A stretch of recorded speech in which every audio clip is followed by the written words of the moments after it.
You go. Hey, it's the Scotch Test Dummies. We got Bushmills 16. Boom, and sliding on the ice. Sliding. Sliding. How about flying? I slid. Let's test it. Test it! That was a weird one. I had a break in my...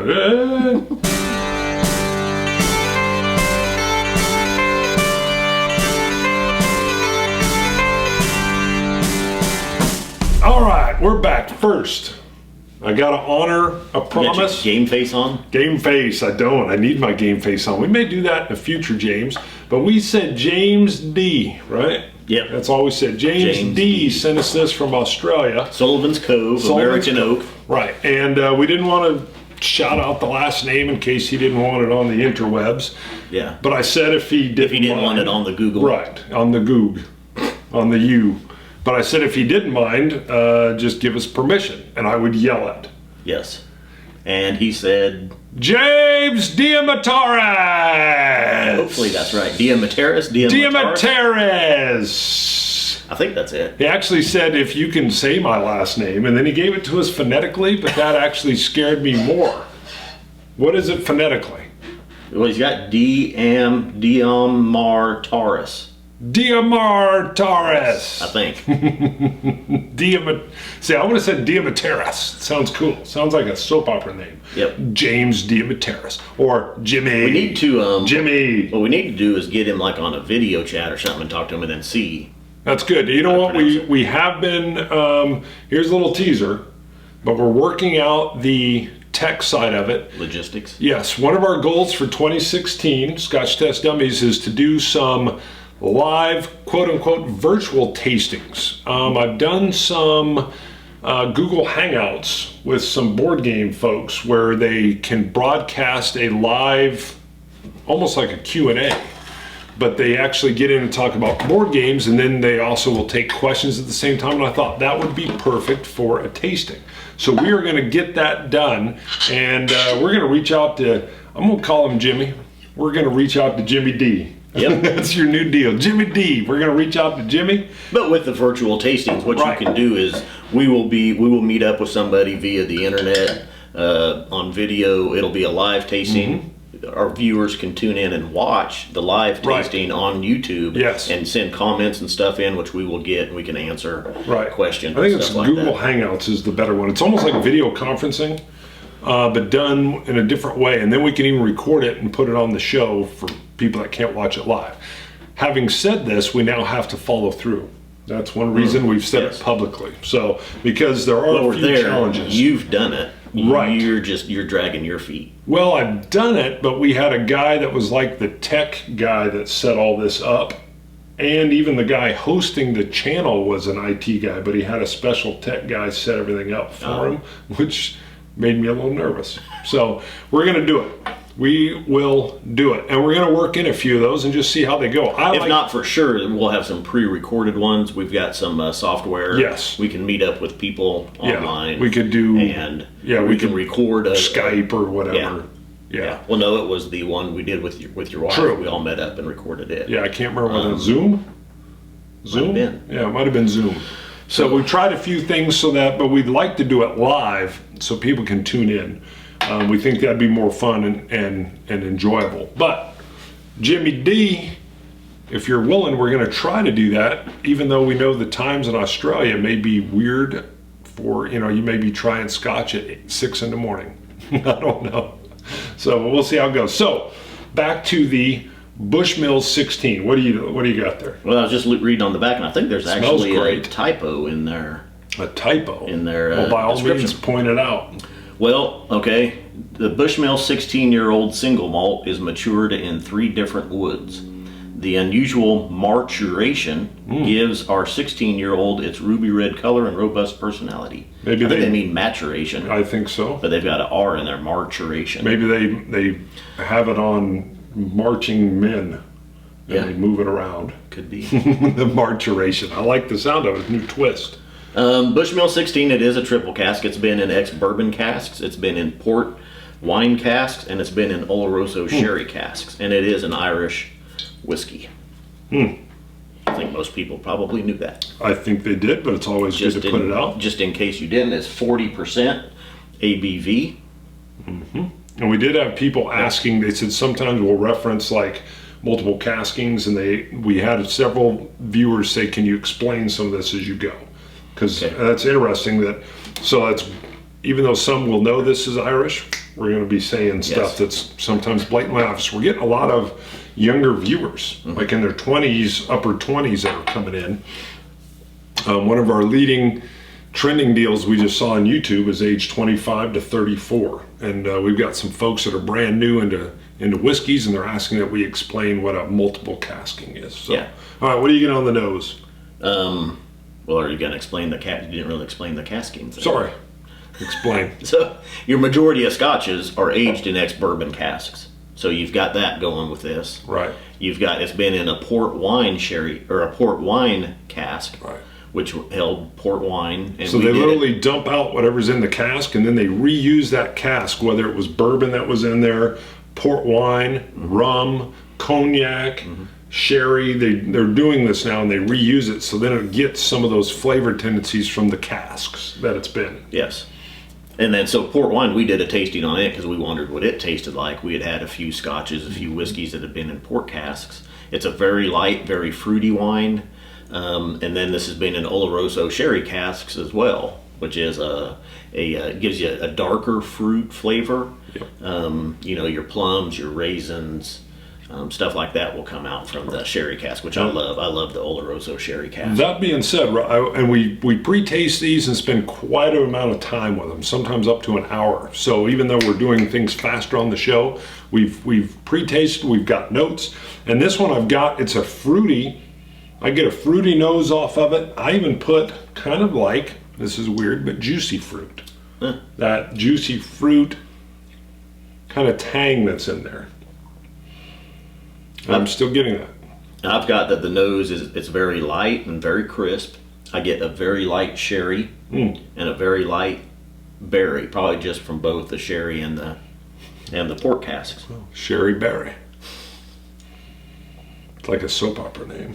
Sherry berry. It's sweet on the nose.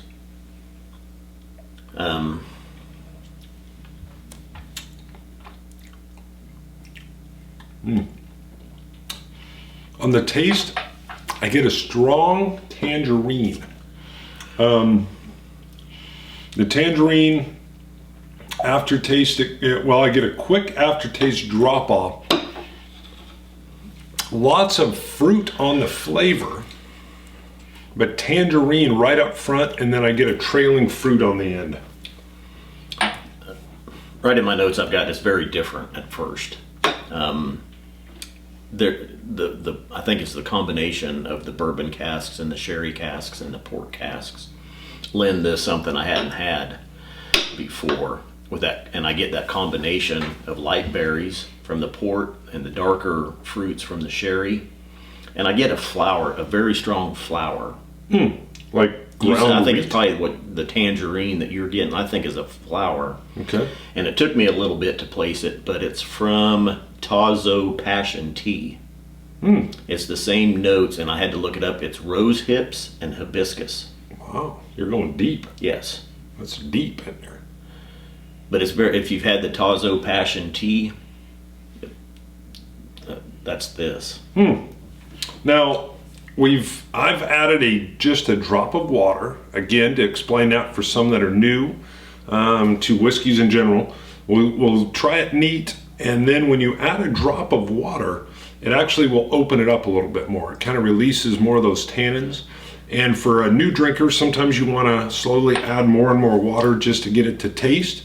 Now, a lot of purists, as they get more and more used to whiskeys, they'll add less and less water, simply because they don't want it as watered down. But if you're a brand new drinker and it's a little strong in the alcohol or anything else, bring it down, and sometimes you'll even get more flavors with it. I also have in my notes with the rose hips and the hibiscus is ACI berries.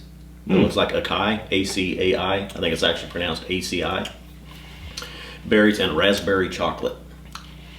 Now, this is a dram that I like neat. I actually don't like when I add the water to it. When I add the water to it, it takes away that tangerine, and I'm still getting it here, and I had it in my notes. I kind of get what I call a fruity dust flavor. And I think it's some of the wood, some of the oak is coming out along with the fruit. And I do not like this with water added to it. Actually, in my notes, I kind of put like it's a weird flavor combination, and I have in quotes, yuck. So I know that's strong, but I do not like, I explained the adding the water, but I do not like adding even a drop of water to this. It changes it somehow for me. Yeah. So, and I think it's even there neat. The flavor profile doesn't fit my palate. I don't care for it. The tangerine is a little bit of the tangerine and wood is, I think, what spins it for me. And I was a little shocked. I got to admit, being the 16 year, I would expect more of that woody flavor being in 16 years. And I think the fruit that's come over from the multiple caskings, but yeah, it did something to me. And after I had this with water, I actually went away from the water and tried it again. And I would suggest, at least for this one, what's the ABV? ABV is alcohol by 40. volume. 40%. Okay, so it's 40. So that's low end. This is one I would drink neat, simply because I don't like the added water to it. But again, I'm not a super fan of it even neat, but I don't mind that tangerine fruity punch in the beginning. Yeah. And Sam Spears even had a tasting, one of our Twitter followers, and they had an Irish tasting. It was a while back, and he had tweeted out that this was the favorite one of the night. It's But I got tell that you, I fruity don't. flavor. Yeah, it doesn't. My palate doesn't like it. The tangerine threw me. I don't know if I've ever had such a strong tangerine that I get from it. But it's funny because as I explained the drop of water, this is one I do not like bringing it down with water at all. Yeah. Now, ice. I was going to say, we never even talked about ice. Well, I wanted to come in like, slipping and sliding on the ice. Ice. Now, it's cold out. Yes. And last week or 2 weeks ago, we had Freezing temperatures. freezing ice Yes. storm. All right. Now, mine was not a full fall, but it was in front of the boy, and it was black ice. Right? Anything in front of the boy who's 8 is always more traumatic for the adult. All right? Because what I did was I stepped off the curb, hit a little black ice, and did what my body's not meant to do. It was some kind of stretching, sliding, acrobatic, near splits recovery. 6'6". Yeah, 6'6", sliding out, recovering. Luckily, I ended up hitting the asphalt, and I was saving it because I was going down. You could have tore some. Oh, ripping. Well, Fat or something. Well, right then I thought I need to get into yoga again. By the way, if you haven't seen the yoga episode, hilarious, and I'm wearing funny clothes. I straight home alone it. I mean, my feet, I shot up in the air and just boom, right on my Good reference. As soon as you said Home Alone did. Yes. Yeah, great show. But wow. Came home from work, and my teenager hadn't put up the trash can. So I was taking it around back, or I was going around back to open up the gate to go get it. And I stepped out the back door from the garage, and I knew it was slick. And I was like, okay, I had my footing then. I was like, okay, well, it's not too bad. I'll walk gently. Next thing I know, whoosh. Wow, flat baby out, steps even. boom. Yeah, right on my back. Ooh. It was snowing. I just laid there for at least a minute. Just making sure everything still worked. Was this near the And the Cragganmore sky, Howard site? the snow was falling down. It was like the scene from Kill Bill at the end when Uma Thurman and Lucy Liu were fighting in the, and it's just a real. When you slow, described slow that, it coming made down. me think of Band of Brothers when they're at the Battle of the Bulge and the medics moving from Yeah. fighting position to fighting Yeah. position. Yeah, but amazingly, nothing. And I thought, man, this is going to hurt tomorrow. Nothing. But you're in I good was shape. surprised. You run like 20 miles a week. No. You used Well, to. a week. A week. See? That's a possibility if I I thought say you were going to say week. 20 miles a day. No, used to. You used to run like, what's the most you've ran multiple, like 4 times in a day? No, You used to run multiple times a day. maybe twice. Yeah, I think I called into you 2 once days. early and you're like, and first of all, I didn't even know what you were doing. I'm like, what are you doing? You walking, running? What? Because I can't run and talk on the phone at the same time. I'm like, what do you mean running? Yeah, running. Well, how far are you into it? 3 miles. What?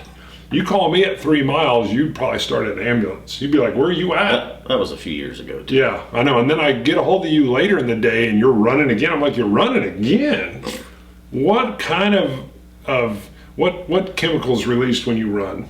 It's that natural high, that runner's high. Is it endorphin? Endorphin, yeah. You are addicted. I almost wanted to have like a running intervention. I used to love it. We needed to have an intervention with you, like, hey, he's addicted to running. His knees are going to be destroyed. Stop him. What's your malt score? 81. 81. I know we're long. Sorry. That's low. It's low. I hate to score it. I did not like it. I didn't enjoy it. I guess if you're going by your... Well, the thing is, it's smooth. It is fruity. To some people's palate, it might be good, but yeah, my palate just doesn't care for it either. And let me say this. Well, I had one person say that kind of my score should be adjusted for the type that's coming at us here, and so I would guess I would try to score this in with other multiple caskings and try to keep that going. I'm not that intelligent. All right, what I go with when I taste something is how does it hit me right now? And then I score it based on that. And yes, my personal likes, dislikes come in. I don't factor in price, but my flavor palette is what I'm basing it off of.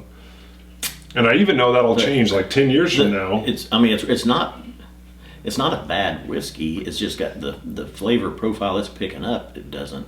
That's what I don't enjoy on it. I feel like it's Bushmills is good. You know, it's a single malt. Nothing against Bushmills. It's 16 years old. It's got the port, it's got the sherry, but it doesn't combine well. We're going to have some people that hate I'm my saying score. 84. All right. Well, see, you're not that high. There's going to be some people that are going to be fans of this. That are going to be like, hate it, hate Brunsheen, hate Bar. What the heck? And 81's not horrible. We're not in the 70s. I will admit, when I first tried the 16, and when I first saw 16, I expected more, but I also know this. Some of you know I've mentioned, I am a fan of younger whiskeys. I am not a big fan of what I call old wood flavor. So the longer it spends in a cask and the more of that wood oak flavor it picks up, I'm not a huge fan. So when someone says, ooh, there's a 30-year bottle for $5,000, I almost think, although we've had an old bottle that I enjoyed greatly, that might even been 30 years. Usually I don't like the older whiskeys. I don't like that heavy wood. So, 81. We're going long. 84. We are long. Going again. Sorry, I went again. Yell in the comments if you hate how I blather about. All right, but you were kind of saying, oh, because we are going to make some people mad. Probably. Yeah. You don't want to say anything else? You just want to cut it and have me say, Scotch it? Yes. Scotch it, you Scotch gods. Cilantro. Dummies.